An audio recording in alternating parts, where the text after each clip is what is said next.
Vamos nossas Bíblias, o nosso texto que está em 1 Tessalonicenses, capítulo 2, versículos de 1 a 12. Lembrando que o tema de nosso culto e também o título do sermão, uma igreja frutífera. Uma igreja frutífera.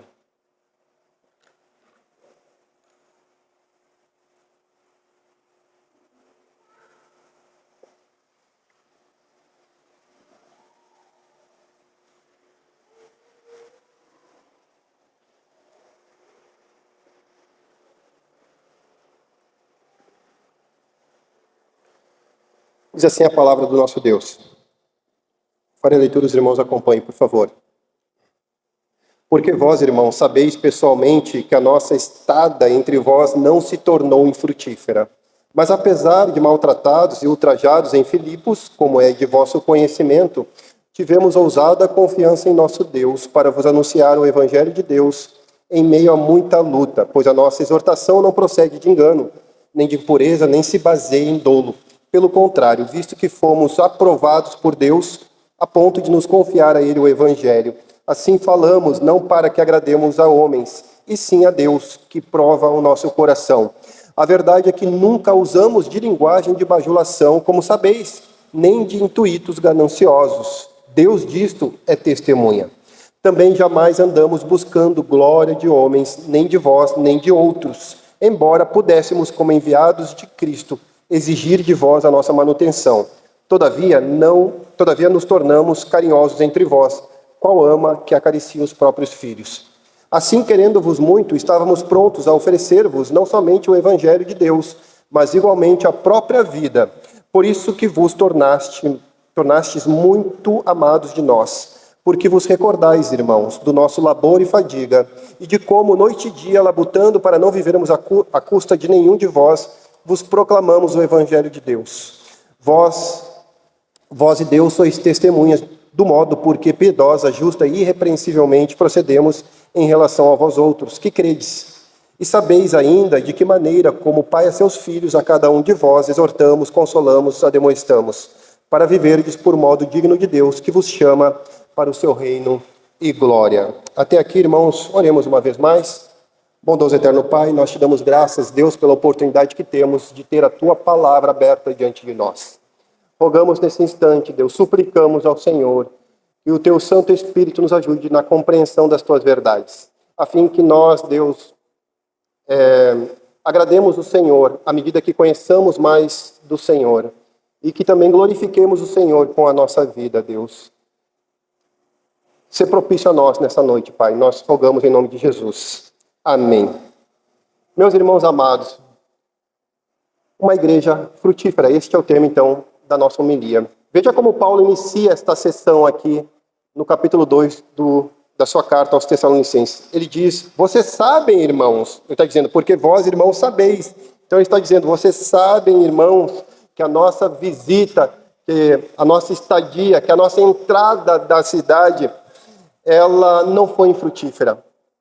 Ela não se tornou vã, ela não foi vazia.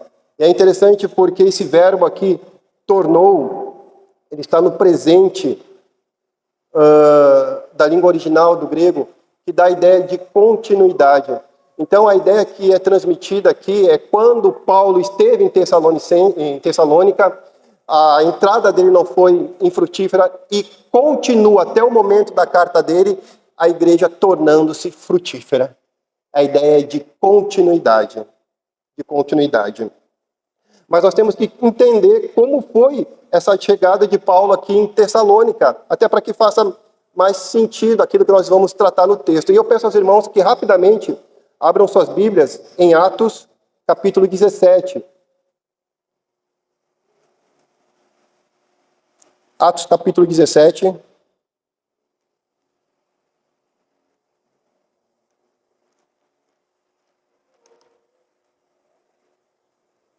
É o texto que fala a respeito de Paulo chegando em Tessalônica. Então veja vocês aqui, Atos capítulo 17, o que nos mostra? Olha que interessante. Então, Paulo chega em Tessalônica. Veja o versículo 3 de Atos 17. Só um minuto, irmãos. Pronto. Veja o versículo 3, o versículo 2, perdão. Paulo, segundo o seu costume, foi procurá-los e por 3 sábados arrazoou com eles acerca das Escrituras, expondo e demonstrando ter sido necessário que o Cristo padecesse e ressurgisse dentre os mortos. E este, dizia ele, é o Cristo Jesus que eu vos anuncio. Eu tenho uma leve desconfiança que Paulo era presbiteriano. Uma leve desconfiança. Porque veja qual era a estratégia de Paulo. A palavra de Deus diz que primeiro ele arrazoou. Não é o que diz aqui? Ele arrazoou. E arrazoar significa argumentar. É algo apologético. Ele estava, à medida que ele estava argumentando, ele estava defendendo o que ele estava explicando para as pessoas. E é o segundo ponto dele. Então, primeiro ele arrazoou, e depois diz assim, expondo as Escrituras. Ou seja, ele estava interpretando o que ele estava argumentando. A ideia é essa. E aí ele tem a prática pastoral, porque é dito que ele demonstrava. Ou seja, ele era intencional naquilo que ele estava fazendo. Então perceba, argumentar, interpretar e demonstrar. Ou seja, aplicar Cristo Jesus na vida das pessoas. Tanto é que aqui, no final do versículo 13, é dito, e este, dizia ele, é o Cristo Jesus que eu vos anuncio. Mas veja, irmãos, quando a gente prega a palavra de Deus, quando a gente interpreta corretamente a palavra de Deus, quando a gente é intencional em mostrar Jesus para as pessoas, normalmente a resposta não é como nós gostaríamos. Pelo menos não com todos. Sempre há hostilidade, sempre há perseguição. Veja o versículo 6, o que aconteceu. Do que chamaram eles, Paulo e seus cooperadores. Aí no versículo 6 é dito assim, porém, não os encontrando, arrastaram Jason e alguns irmãos perante as autoridades, clamando, estes que têm transtornado o mundo chegaram até aqui. Estes que têm perturbado o mundo chegaram até aqui. É um elogio para quem é crente, não é? Lá vem o perturbador. Lá vem aquele que transtorna tudo. Meus irmãos, então a vida de Paulo, de fato, não foi fácil na chegada dele em Tessalônica. Mas percebam, irmãos, todos nós crentes, nós devemos, não que seja algo propriamente inerente a nós, mas a nossa fé, uma fé verdadeira, ela provocará ofensa a outras pessoas. Pessoas essas que têm um coração obstinado. Então, a nossa fé sempre será ofensiva para as pessoas que têm um coração obstinado, porque quando a verdade de Deus encontra-se com o pecado, e a pessoa que não quer deixar o pecado, ela vai revidar, ela vai murmurar, ela vai te xingar, ela vai te perseguir, porque ela está no pecado, e o pecado é prazeroso, e é como se você jogasse um balde de água fria naquilo que é o prazer dela. É isso que as Escrituras fazem. É isso que as Escrituras fazem. Veja você que a vida de Paulo não foi fácil, então. Vamos ver o versículo 5 aqui do capítulo 17. Os judeus, porém, movidos de inveja, trazendo consigo alguns homens maus, dentre a malandragem, ajuntando a turba, alvoroçaram a cidade e, assaltando a casa de Jason, procurava trazê-los para o meio do povo. É isso que acontece quando nós começamos a pregar sinceramente, honestamente e genuinamente a palavra de Deus, meus irmãos. Então, nossa fé sempre vai ser ofensiva. Charles Spurgeon, um pregador do século XVIII, ele comentando o texto de Mateus capítulo 5, versículo 13, que diz que nós somos o sal da terra e a luz do mundo, ele comenta da seguinte forma, e tem a ver com isso que eu estou dizendo, a respeito de que nós temos uma fé ofensiva. Ele diz assim, ele ironiza a ideia de uma fé inofensiva, dizendo, não somos o caramelo da terra, nós somos o sal da terra. E às vezes os crentes são os caramelos. A gente está ali adoçando as pessoas, ao invés de estar resistindo àquele pecado que a pessoa está cometendo, de confrontar aquela pessoa. E se nós confrontarmos, nós certamente vamos sofrer algum tipo de hostilidade. Se nós não estamos sofrendo, é um termômetro para nós sabermos que, de fato, nós não estamos, quem sabe, falando as verdades de Deus para aquela pessoa. Estamos sendo complacentes até com o pecado dela. Estamos sendo cúmplices do pecado dela. Mas também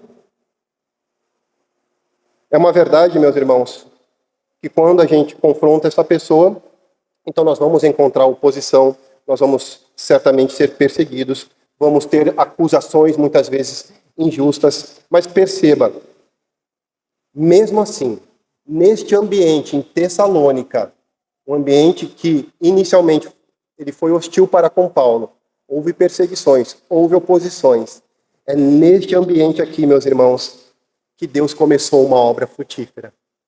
Foi neste ambiente aqui que o evangelho floresceu e se espalhou. Voltamos agora para Tessalonicenses, capítulo 2. Só para que nós entendêssemos o contexto aqui de Paulo, ok? E Paulo, irmãos, ele lembra os Tessalonicenses em toda a carta a esse respeito, de que o evangelho alcançou o coração deles. Veja você, o versículo 5 do capítulo 1. Diz assim: porque o nosso evangelho não chegou até vós tão somente em palavras, mas sobretudo em poder no Espírito Santo e em plena convicção, assim como sabeis ter sido nosso procedimento entre vós e por amor de vós. Então, o poder do Espírito Santo. Irmãos, o poder do Espírito Santo, nesse sentido aqui, é o sentido de uma força que habilita o ser humano a crer nas verdades de Deus. Este é o poder do Espírito Santo. Existem dois tipos de poderes nas Escrituras. O exousia, que é a autoridade, que é a questão de domínio, de governo, como Jesus fala lá em Mateus 28, toda autoridade, esse é um tipo de poder. E tem um tipo de dínamos, que é outro tipo de poder, que é o poder de autoridade também, mas é um poder de movimento, é um poder de habilitação, é um poder de capacitação, é aquilo que o ser humano não consegue fazer e nós precisamos de uma intervenção de Deus, neste caso o Espírito Santo. E foi o que aconteceu. Como é que Paulo pregava para eles? Arrazoava, interpretava, expunha as Escrituras e demonstrava. E o Espírito Santo agiu. Ele está falando aqui no versículo 5. E aí qual foi o resultado? O resultado foi fruto visível na vida da igreja. Veja o versículo 3. Diz assim, do capítulo 1. Recordando-nos diante do nosso Deus Pai, da operosidade da vossa fé, da abnegação do vosso amor e da firmeza da vossa esperança em nosso Senhor Jesus Cristo. Então, houve fruto visível, que é prova de que o Espírito Santo agiu com poder no coração daquelas pessoas, convertendo aquelas pessoas. Fé operosa, amor abnegado, esperança perseverante. E chegou ao ponto de Paulo dizer aqui, no versículo, veja comigo, o versículo 7 e 8, que eles se tornaram modelo, uma igreja modelo, irmãos. Veja o versículo 7. De sorte que vos tornastes um modelo para todos os crentes na Macedônia e na Acaia, porque de vós repercutiu a palavra do Senhor, não só na Macedônia e Acaia, mas também por toda parte se divulgou a vossa fé para com Deus, a tal ponto de não termos necessidade de acrescentar coisa alguma. E aí no versículo 9 e 10, outros ainda falavam sobre a transformação que houve neles. Veja o versículo 9. Pois eles mesmos, no tocante a nós, proclamam que repercussão teve o nosso ingresso no vosso meio, e como deixando os ídolos vos convertestes a Deus, para servirdes o Deus vivo e verdadeiro, e para aguardardes dos céus o seu Filho, a quem ele ressuscitou dentre os mortos, Jesus, que nos livra da ira vindoura. Que uma pregação genuína, uma pregação bíblica é capaz de fazer, mesmo em meio a dores, há frutos, irmãos. Pessoas foram salvas, se tornaram um modelo. Coisa linda isso aqui. Mas veja, outros falavam, diz aqui o versículo 9, e ele está dizendo aqui no capítulo 2, versículo 1, que eles são testemunhas. Outros falam, mas vocês são testemunhas, porque isso acontece no meio de vocês. Vocês não são espectadores do relato. Vocês são um milagre. É o que ele está dizendo aqui para os de Tessalonicenses. Mas vejam vocês, essa força espiritual, ela não deixou de ser ameaçada. Veja no capítulo 3, versículo 5. Paulo, preocupado com a sua igreja, ele envia Timóteo. Ele vai confessar aqui no versículo 2. Vamos ver o versículo 2 do capítulo 3. E enviamos nosso irmão Timóteo, ministro de Deus, no evangelho de Cristo, para em benefício da vossa fé, confirmar-vos e exortar-vos. Agora veja o versículo 5. Foi por isso que, já não me sendo possível continuar esperando, mandei indagar o estado da vossa fé, temendo que o tentador vos provasse e se tornasse inútil o nosso labor. Então ele, preocupado com a sua igreja, ele envia Timóteo para ver como é que estava a fé daqueles que haviam crido em Cristo Jesus. E qual foi o resultado? Veja o versículo 6 do capítulo 3. Timóteo volta com a resposta. Agora, porém, com o regresso de Timóteo, vindo do vosso meio, trazendo-nos boas notícias da vossa fé e do vosso amor, e ainda de que sempre guardais grata lembrança de nós, desejando muito ver-nos, como aliás também nós a vós outros. Sim, irmãos, por isso fomos consolados acerca de vós, pela vossa fé, apesar de todas as nossas privações e tribulações. Então, Timóteo agora volta, trazendo aqui boas notícias, dizendo que eles estão com uma fé viva, com um amor ardente e ainda com saudade daqueles que lhes pregaram a palavra do Senhor. E é neste contexto, meus irmãos, é neste contexto que Paulo faz no capítulo 2 um contraste entre o que ele foi e o que os impostores são, os que os falsos mestres são. E ao fazer isso, ele não está apenas defendendo o seu ministério, ele está ensinando a igreja de Tessalônica como ser uma igreja frutífera. Como uma igreja frutífera nasce, como uma igreja frutífera cresce e como uma igreja frutífera permanece. Por isso, nós vamos ver agora 3 verdades que Paulo apresenta para que nós também, irmãos, sejamos uma igreja frutífera. Nós vamos ver 3 verdades. A primeira verdade é que uma igreja frutífera precisa ter ousada confiança em Deus. Nós vamos ver isso do versículo 2 ao versículo 4, parte A.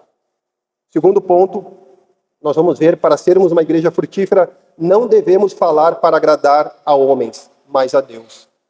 Da parte B do versículo 4 até o versículo 7.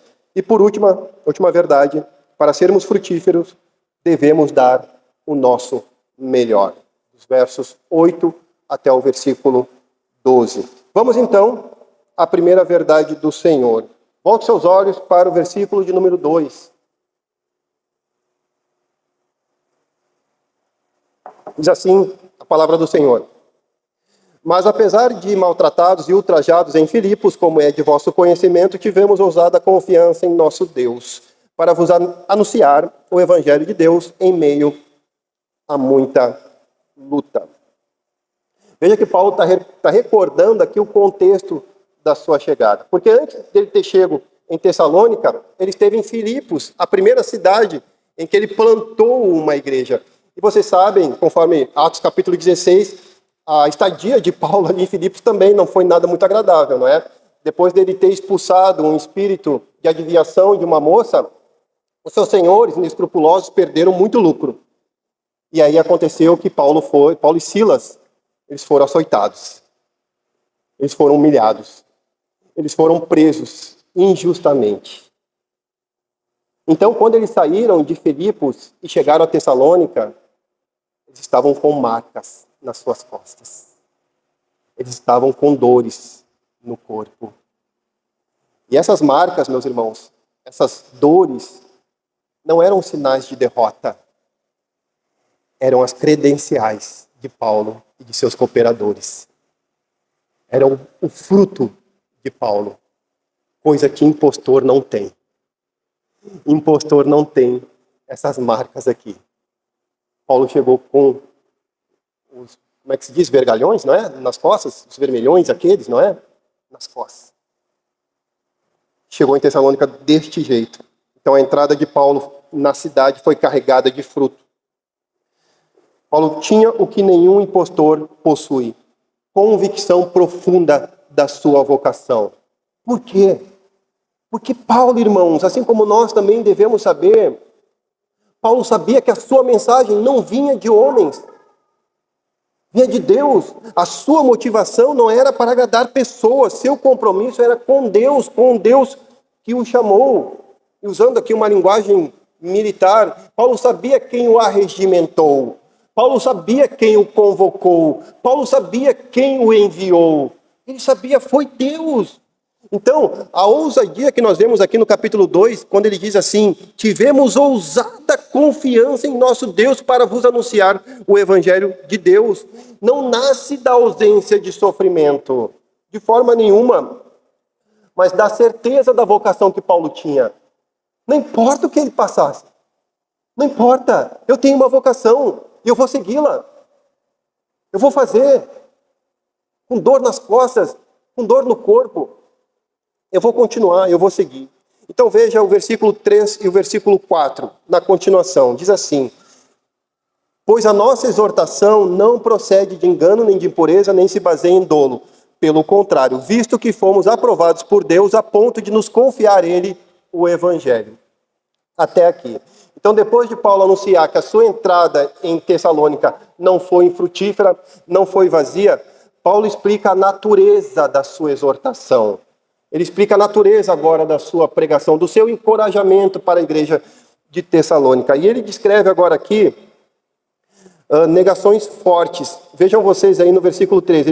Ele começa dizendo que a exortação não procede de engano, ou seja, de distorção, de erro.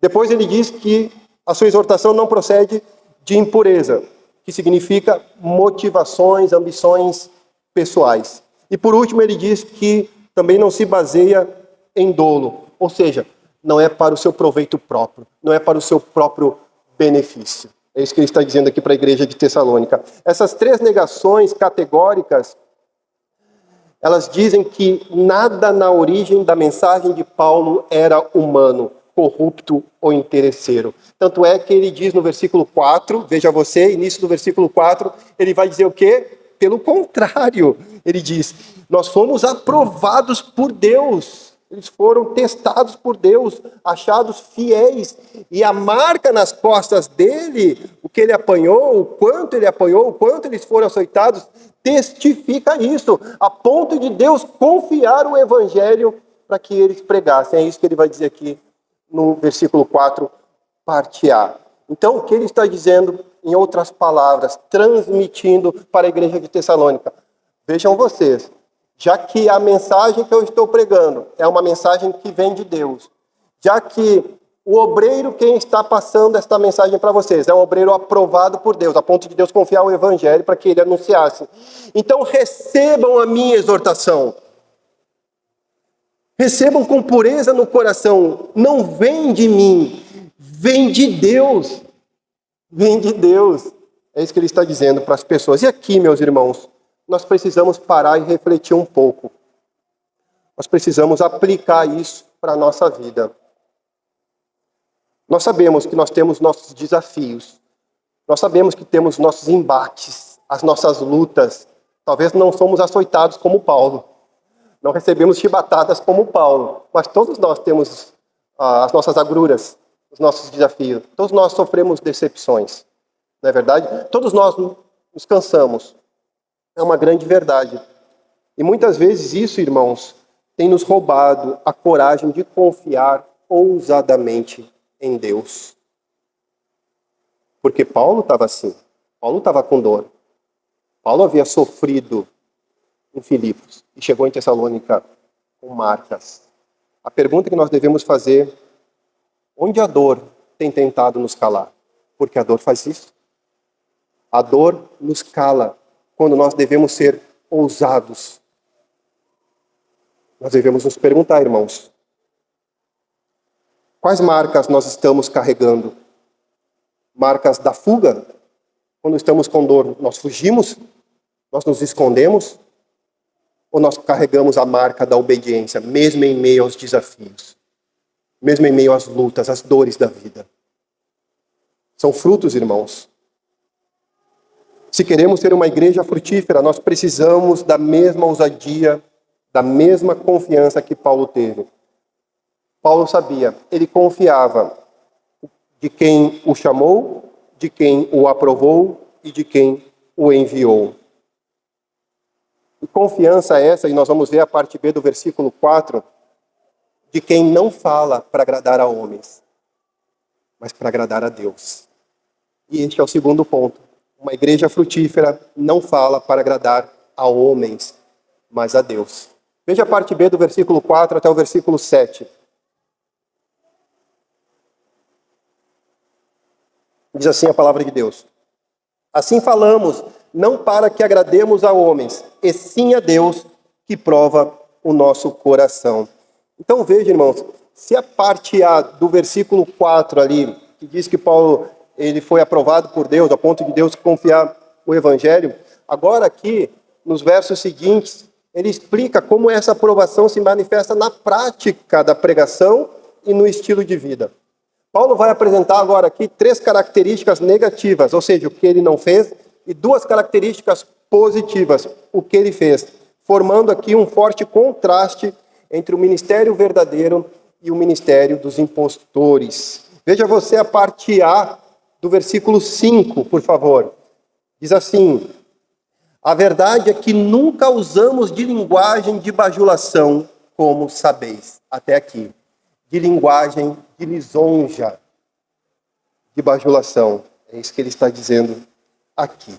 Ou seja, a linguagem é essa que os impostores usam para agradar as pessoas. Eles manipulam a mensagem aqui para agradar o ego dos ouvintes, da plateia. E, meus irmãos, era muito comum na antiguidade as pessoas fazerem isso para adquirir, conquistar algum benefício do seu público. Alguma aprovação, algum elogio, algum favor, alguma influência social. E Paulo está dizendo, veja novamente, irmãos, a parte A do versículo. A verdade é que nunca usamos de linguagem de bajulação, como sabeis. Vocês são prova que eu não usei desta linguagem. Vocês são testemunhas que eu não fiz isso com vocês. Eu nunca fiz isso com vocês. Isso vocês não podem atribuir a mim. Porque eu nunca fiz isso. Eu nunca quis enganar vocês. Eu nunca quis um benefício próprio à medida que eu anunciava o evangelho para vocês. Vocês sabem disso. É o imperativo que ele está dizendo aqui. Ele está afirmando. Vocês sabem. A mensagem não dependia, a mensagem de Paulo, do gosto da plateia. Dependia da aprovação de Deus.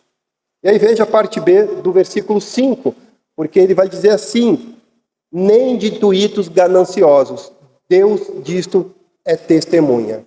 Então, os tessalonicenses eram testemunhas de que ele nunca usou de palavra de lisonja para enganá-los, e Deus era testemunha que nunca foi da motivação dele adquirir algum proveito financeiro da parte da igreja de Tessalônica.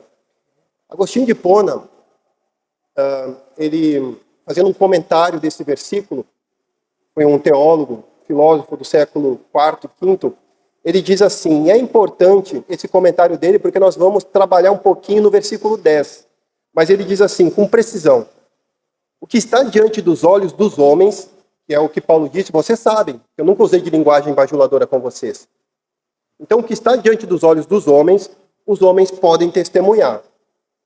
Mas o que está oculto no coração, só Deus pode ver. E aí nós vamos trabalhar um pouquinho disso que ele falou aqui no versículo 10. Mas o que Paulo está afirmando, então, é que a sua pregação não era pretexto para avareza, para ganhos financeiros, não era uma fachada espiritual para ter algum benefício econômico da parte da igreja de Tessalônica. E, meus irmãos, nem precisamos dissertar a esse respeito, porque a gente sabe que existem muitas igrejas e muitas pessoas que fazem isso. E fazem com maestria. E muitas pessoas caem. Muitas pessoas. São impostores. E Paulo está dizendo, nós não somos. Nós não somos. Veja o versículo 6. Ele continua dizendo: também jamais andamos buscando glória de homens, nem de vós, nem de vós outros. Versículo 7. Embora pudéssemos, como enviados de Cristo, talvez se você não tem a ara, vai estar como apóstolo, porque essa palavra enviado significa apóstolo. Como apóstolo enviados de Cristo, exigir de vós nossa manutenção, ou seja, ser pesados com vocês. Ele está dizendo, pela autoridade que nós temos apostólica, nós poderíamos exigir de vocês que fôssemos pesados para com vocês. É isso que ele está dizendo. Nós poderíamos exigir algum recurso financeiro de vocês. Nós poderíamos exigir obediência de vocês. Mas ele não foi por esse caminho. Ele não foi por esse caminho. Mesmo tendo direito, o que ele está dizendo é que ele não exigiu nada da igreja. Mesmo tendo esse direito. Porque ele não fez o seu ministério girar em torno da importância dele, mas da importância de Deus. Paulo, ao vermos aqui essa porção do texto, ele não buscou honra, irmãos, para si mesmo. Ele não buscou reconhecimento, ele não buscou privilégios ou vantagens. O seu ministério não se sustentava na posição apostólica, mas no coração. E é muito melhor quando as coisas são naturais. Quando ocorre de forma natural, sem ter que você impor nada, mas você expõe a palavra de Deus como ele fez. Ele arrazoou, ele interpretou e ele demonstrou. E a palavra fez o resto. A palavra fez o resto. Aí veja o versículo 7. Ele vai fazer um contraste com o que ele falou anteriormente. Ele diz, quando ele diz aqui, exigir de vós a nossa manutenção, você pode ler como ser pesado. Ele não quis ser pesado. E aí ele vai fazer o contraste. Veja ali, aí ele continua dizendo, todavia nos tornamos carinhosos entre vós, qual ama que acaricia os próprios filhos. A leitura aqui para carinhosos, a palavrinha melhor interpretada aqui é brando. Ele foi brando para com eles, fazendo um contraste de não querer ser pesado. Então, pelo contrário, ele foi brando com a igreja de Tessalônica. É isso que significa. Então, depois de dizer que ele não usou de autoridade para impor peso, Paulo afirma, nós fomos brandos. Nós usamos de ternura com vocês. Nós não fomos seus dominadores. Nós cuidamos de vocês. É isso que ele está dizendo, meus irmãos. E aí ele usa uma metáfora aqui. E essa metáfora é muito interessante e traz luz para o nosso entendimento. Porque ele vai dizer, qual ama acaricia os seus próprios filhos. E aqui eu vou me valer de João Calvino, um teólogo do século XVI. Ele comentando essa parte aqui do texto, ele diz o seguinte, a mãe cria seus filhos, a mãe que cria seus filhos, ela não busca honra, ela não busca lucro, ela não faz exibição da sua autoridade, ela não poupa esforços, não evita cansaço, mas derrama sua própria vida para alimentar o seu filho. Irmãos, o que Paulo está dizendo é que esse foi o modo que ele cuidou da igreja de Tessalônica. Ele não usou de prepotência. Ele não teve interesses ocultos. Ele não usou de vaidade, mas ele teve amor sacrificial como uma mãe. Ele foi paciente, ele foi incansável. Esse é o coração pastoral que gera uma igreja frutífera, irmãos. É não impor, mas expor. Cuidar da igreja com a santa palavra do Senhor. E a igreja floresce. É Deus que cuida da igreja através dos seus. É Deus quem traz resultados para a igreja. Veja, irmãos, queria aplicar esse ponto para a nossa vida. Qual o resultado de uma vida transformada pelo Evangelho? E é por isso que nós devemos ter em mente de exposição da palavra de Deus. Embora muitas vezes devemos ser firmes, mas sempre expor, nunca impor nada a ninguém. Porque é a palavra de Deus que transforma a pessoa. E aí nós fazemos a pergunta, então qual é o resultado de uma vida transformada pelo Evangelho? Quem teve a sua vida alcançada pela graça de Deus, irmãos, não precisa mais construir a sua identidade em cima de opinião de outros. Por isso que nós podemos ser verdadeiros com as pessoas. Porque nós somos libertos e transformados pela verdade. A nossa identidade agora está em Cristo Jesus. Em Cristo. Eu não preciso mais me satisfazer com a opinião dos outros. Não preciso mais. Paulo não usou de lisonja, como ele falou aqui no versículo 5, porque ele não precisava conquistar aplausos para provar quem era. Nós também não, irmãos. Nós também não. Quando o coração é transformado, a opinião humana deixa de controlar as nossas emoções. Porque às vezes nós passamos a viver a nossa vida pensando no que a outra pessoa vai achar de nós. A gente vive a nossa vida baseado no que as outras pessoas vão dizer de nós. E quando a gente tem a vida transformada pelo Evangelho, isso acaba. Isso termina. Nós não somos mais moldados por isso, controlados pelas nossas decisões ou pelas nossas motivações. Nós passamos a viver para agradar a Deus. Foi o que Paulo disse aqui, na parte B do versículo 4. Assim falamos, não para que agrademos a homens, e sim a Deus que prova o nosso coração. Nós agora vivemos para agradar a Deus, irmãos. Uma igreja frutífera vive para agradar a Deus e não aos homens, não aos homens. Mas vamos para a última parte aqui do texto, dos versos 8 até o versículo 11, que diz assim: assim, querendo-vos muito, estávamos prontos a oferecer-vos não somente o Evangelho de Deus, mas igualmente a própria vida. Por isso que vos tornastes muito amados de nós. Então Paulo aqui agora, ele revela a terceira verdade do seu texto. Irmãos, uma igreja frutífera dá o melhor de si. Dá o melhor. Veja que Paulo, ele não se preocupou em somente anunciar o Evangelho, mas se entregar pela igreja. Esse é o verdadeiro viver do Evangelho. É se entregar. Porque falar, qualquer um fala, irmãos. Até um papagaio, se você ensinar a falar, a pregar, ele vai pregar.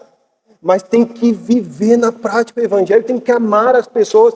Ele diz, irmãos, estávamos prontos a oferecer-vos não somente o Evangelho de Deus, mas igualmente a própria vida. A própria vida. Então, uma igreja frutífera, ela dá o seu melhor. Ela tem um compromisso profundo, sacrificial e prático com o bem do outro. Aqui Paulo está abrindo a sua alma e mostra que o discípulo que foi alcançado pelo Evangelho, ele não vive mais com reservas. Ele não serve superficialmente na igreja. Ele não entrega migalhas, mas dá o seu melhor. Ele dá o seu melhor. Paulo estava disposto, irmãos, a compartilhar não apenas o Evangelho, mas a própria vida. E esta não é uma forte evidência de que a estada dele no meio da igreja de Tessalônica não foi infrutífera? Não foi vã? O homem estava disposto. É assim que nós devemos também, irmãos, pensar. É assim que nós devemos viver. A sua pregação era cheia de vida e brotava de corações cheios de amor. Esse amor de Paulo é derivado do amor de Cristo, irmãos. E esse amor, ele não é estratégico. Por mais que você pense, eu vou amar, eu vou amar, eu vou amar, se esse amor não está ligado ao sacrifício de Cristo Jesus, você não vai amar como Cristo Jesus. Porque este amor não é estratégico. Este amor aqui não é movido por interesse. Não é movido por necessidade de reconhecimento. É um amor que é produzido pela graça de Deus, não pela natureza humana. Pela graça de Deus. Este amor que somente o Evangelho pode derramar em nosso coração. E aí sim, quando nós temos este amor, primeiramente, o nosso coração, o nosso interior, ele é transformado. E quando o nosso interior tem, de fato, esse amor aqui, a gente transforma vidas que estão ao nosso redor. Aí no versículo 9, olha o que Paulo vai dizer. Novamente ele vai dizer para eles, vocês sabem, só que ele usa agora recordais. Veja o versículo 9. Porque vós recordais, irmãos, do nosso labor e fadiga, e de como noite e dia labutando para não vivermos à custa de nenhum de vós, vos proclamamos o Evangelho de Deus. Então veja, não é simplesmente uma recordação passiva, é uma recordação ativa. Eles tinham na memória o cansaço de Paulo, a labuta de Paulo, a fadiga de Paulo, as lutas de Paulo. Eles sabiam disso, eles eram cientes disso, do que Paulo enfrentou para que o Evangelho chegasse a eles. Isso é interessantíssimo e nós devemos aprender isso, irmãos. Para que o Evangelho chegasse a eles sem tropeço nenhum, sem ônus nenhum. É isso que Paulo estava fazendo com eles. E é interessante porque a gente vê aqui Paulo falando do versículo 1 ao versículo 12, aqui pela terceira vez, o Evangelho de Deus. Veja que ele tira todo o foco dele. É o Evangelho de Deus, é o Evangelho de Deus, é o Evangelho de Deus. Ele fala isso no versículo 2, veja você. Ele fala, tivemos ousada confiança em Deus para vos anunciar o Evangelho de Deus.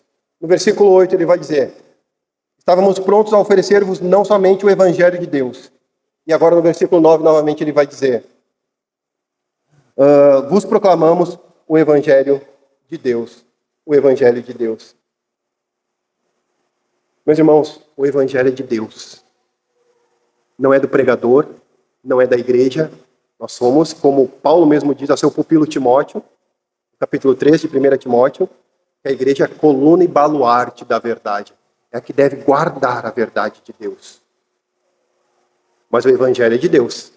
É isso que ele está dizendo. Em outras palavras, este Evangelho não está à venda.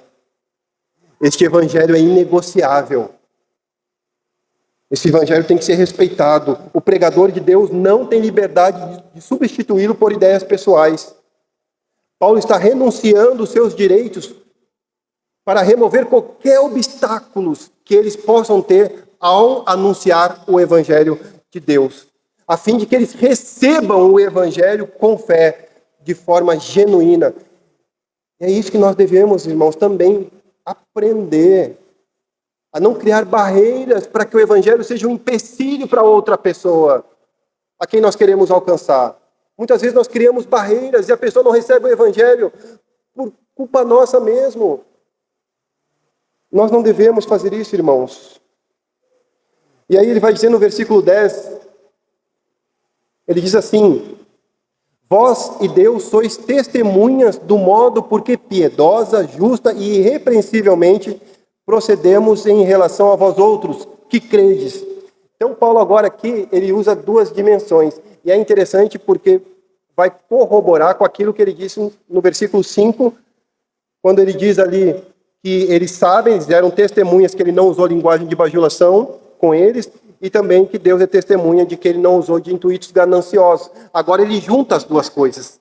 Veja que ele diz no início do versículo 10 aqui, vós e Deus.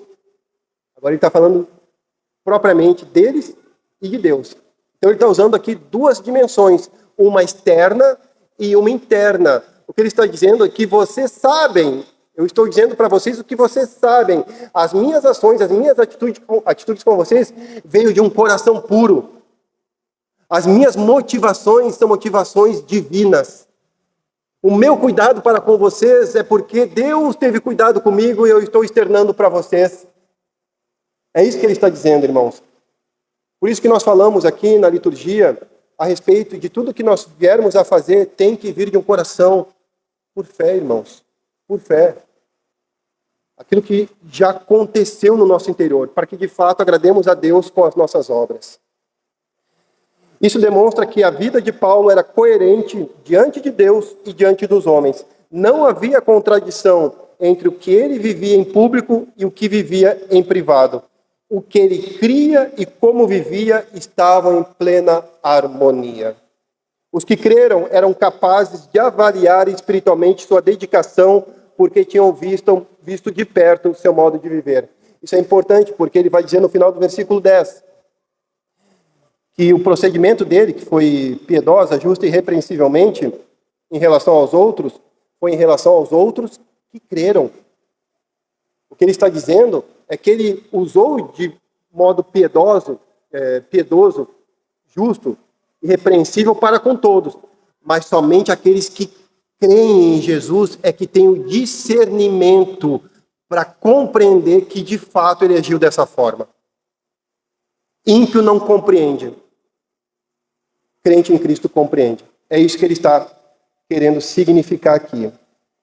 E aí, por fim, no verso 11, ele vai dizer assim: e sabeis ainda de que maneira, como pai a seus filhos, a cada um de vós, versículo 12, exortamos, consolamos e ademoestamos para viveres por modo digno de Deus, que vos chama para o seu reino e glória. Então veja, no versículo 10 ele usou uma imagem de mãe, agora ele usa uma imagem de pai. Imagem de mãe é sempre melhor, não é? É imagem de ternura, imagem de cuidado, é imagem de amor. Aí ele usa agora aqui a imagem do pai, que é a imagem de firmeza, é a imagem de direção, é a imagem de responsabilidade. Ele diz aqui, então, que ele exortou, que ele consolou e que ele advertiu para que os tessalonicenses andassem de modo digno de Deus. É o que ele está dizendo aqui para nós no versículo 12. E Paulo, em toda a carta dele, você vai ver isso. Ele se preocupa profundamente a relação do crente para com Deus. Ele vai falar isso no versículo 2, no versículo 9. Ele vai falar também aqui no capítulo 1, no versículo 9. Mas agora ele está dizendo, irmãos, aqui, que eles devem viver de forma digna de Deus. O Deus que os fez seus filhos, que os fez servos. E a ideia que Paulo está querendo transmitir: vocês devem responder por amor voluntário, porque vocês já foram alcançados por esse Deus. Eu vos anunciei o Evangelho, ele fala no versículo 2. Eu proclamei o Evangelho, ele fala no versículo 9. Ele fala também no versículo 9 do capítulo 1, que eles se converteram a Deus para servir o Deus vivo e verdadeiro. Agora que ele está dizendo, obedeçam a Ele. Obedeçam a Ele. É isso que ele está dizendo aqui. Mas veja, irmãos, por que Paulo fala isso agora de uma forma mais enfática? Porque ele usa outro imperativo aqui. Porque eles foram chamados por Deus para isso. Eles podem dar frutos porque eles foram chamados por Deus para isso. Se você não é chamado por Deus, você não vai dar frutos para Deus. Veja, novamente, a parte B do versículo 12. Ele vai dizer, para viverdes de modo digno de Deus, que vos chama. Você não se chama para viver de modo digno de Deus. Você nunca vai se chamar para viver de modo digno de Deus. É Deus quem te chama. E se você está frutificando para Deus, é porque Deus está fazendo o trabalho no seu coração, na sua vida. E você, como ele mesmo diz aqui no versículo 4 do 1º capítulo, isso é uma evidência de que eles são eleitos de Deus. Porque ele diz assim, reconhecendo, irmãos amados, a vossa eleição. A vossa eleição. Então, meus irmãos, é Deus quem nos chama. Por isso nós podemos frutificar para Deus, para o seu reino e para a sua glória. A beleza do texto é a combinação dos dois lados do cuidado espiritual que Paulo mostra para eles. O cuidado da mãe e o cuidado do pai, a firmeza do pai.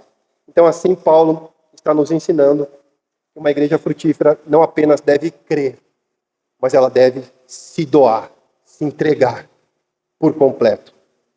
Agora, com base neste ensino, meus irmãos, uma pergunta. Como deve ser a nossa entrega hoje? Como devemos nos entregar a Deus hoje? Como podemos dar o nosso melhor para Deus e para os nossos irmãos hoje? Nós devemos, irmãos, amar, nos entregando para os nossos irmãos. Nós devemos amar não apenas de discurso, mas na prática. O nosso discurso não pode ser discrepante ou desassociado com a nossa prática. Nós vimos isso que Paulo não tinha isso. O seu privado e o seu público era a mesma coisa. Nós também, irmãos, nós devemos aprender com Paulo. Fruto não nasce de teoria, mas de vida compartilhada. Nós devemos também remover obstáculos para que o evangelho não seja um empecilho para o nosso irmão, ou para aqueles que estão nos visitando, ou para aquele para quem nós queremos alcançar. Nós devemos abrir mão do que for tropeço para os outros. Nós também devemos, irmãos, viver de modo que a nossa vida confirme aquilo que a nossa boca anuncia, porque as pessoas percebem que o que você está vivendo não está de acordo com o que você fala, com o que você prega, com o que você professa. Por isso a igreja não frutifica, porque há uma discrepância muito grande. Nós devemos, irmãos, ajudar os outros a crescer, assim como Paulo ajudou como uma mãe e um pai espiritual para eles. Nós devemos ver as pessoas, ver se elas estão com problemas, ver se elas precisam de uma oração, ver se elas precisam de um cuidado, de uma visita, de um carinho, de uma palavra amiga, de um encorajamento. Cuidar das pessoas, irmãos. Nós devemos exortar, consolar, orientar alguém no caminho do Senhor. E eu queria concluir, então, esse sermão dizendo o seguinte: nós somos chamados, irmãos, a sermos uma igreja frutífera.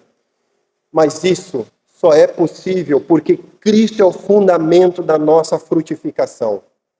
Somente porque Cristo é o cabeça da igreja. Ele, sim, confiou plenamente na obra de redenção. Paulo tinha suas credenciais, mas as credenciais de Cristo eram muito maiores. Cristo sentiu um amor perene, um amor pleno, um amor completo. Cristo, sim, ele não tinha a verdade, ele é a verdade. Ele não tinha a justiça, ele é a justiça. Cristo, sim, nos perdoou completamente. Não deixou mancha nenhuma no nosso caráter. Completamente ele nos cura, ele nos livra, ele nos perdoa, ele nos reconcilia. Completamente, meus irmãos. Ele se esvaziou de sua majestade. Ele, sim, sofreu até a morte, morte de cruz. Ele nos perdoou, nos reconciliou, nos comprou para o louvor da sua glória. E se nos comprou, nós somos dele, não somos mais de nós mesmos, não é verdade? Somos ovelhas do seu pastoreio. Ele ressuscitou. E hoje ele está soberanamente intercedendo por sua igreja. Por isso, meus irmãos, nós podemos nos achegar confiadamente no trono da graça de Deus para pedir socorro em ocasião oportuna. E frutificar para ele, frutificar, ser uma igreja frutífera. Ele viveu para agradar a Deus. Ele sim viveu verdadeiramente para agradar a Deus. Tanto é que ele cumpriu plenamente o plano, a obra redentiva que estava proposto. Ele realizou até o fim. Por você, por mim, por sua igreja. Ele não seguiu uma agenda pluralista da sociedade, não se curvou para as tendências, nos deu uma identidade, por isso não precisamos buscar sentido fora dele. Ele nos dá segurança, ele nos dá esperança. Não há razão, meus irmãos, para que coloquemos as nossas expectativas em homens. Não há. Ele entregou o melhor de si. Ele foi até a cruz para salvar o seu povo, o povo da aliança, a sua igreja. E ele nos comissionou. Por isso, irmãos, podemos nos doar uns aos outros com amor sacrificial, a fim de vivermos de modo digno até a consumação de todas as coisas. Porque, afinal, foi para isso que ele chamou você. Foi para isso que ele vocacionou a igreja. Irmãos, tudo que somos, tudo que fazemos, flui daquele que deu tudo por nós.